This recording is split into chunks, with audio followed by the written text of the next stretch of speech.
यांच्या नेतृत्वाखाली काँग्रेस पक्ष देशाच्या प्रगतीच्या विरोधात वागत आहे।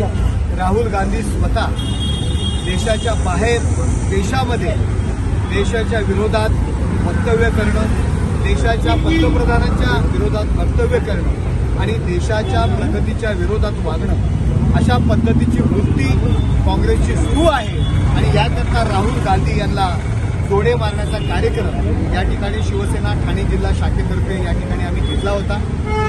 जगभरातून एआयची कॉन्फरन्स दिल्ली येथे होते।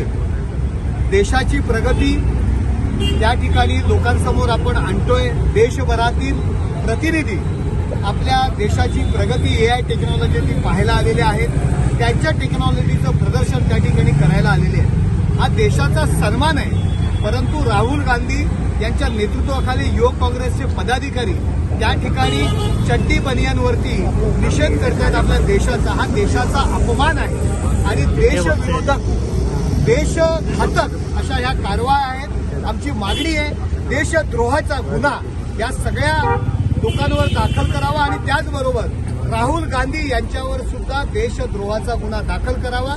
देशविरोधी कारवाया त्या ठिकाणी ते करतायत, पाकिस्तानची भाषा बोलतायत। काँग्रेस ही देशातून हद्दपार होण्याच्या स्थितीवर आलेली आहे। त्याकडे लक्ष न देता केवळ नरेंद्र मोदी यांची बदनामी करणे, देशाची बदनामी करणे हे राहुल गांधीचं काम चाललेलं आहे। त्याचा निषेध या ठिकाणी आम्ही केलेला आहे। आज देखील भिवंडीमध्ये राहुल गांधी होते आणि आरएसएसच्या संदर्भात त्यांनी वक्तव्य केलं, त्या संदर्भाचा देखील निषेध आज या ठिकाणी। हे बघा, राष्ट्रीय स्वयंसेवक संघ या देशामध्ये खूप चांगलं काम करतोय, परंतु केवळ त्यांना धार्मिक गोष्टीमध्ये अडकवण्याचे प्रयत्न, त्यांना बदनामी करण्याचा प्रयत्न आणि काही विशिष्ट धर्मीयांची मतं मिळवण्याकरता आरएसएसवरती पान सोडायचे आणि आरएसएसची त्या ठिकाणी बुराई करायची हा एकमेव धंदा आता राहुल गांधी आणि काँग्रेसने केलेला आहे।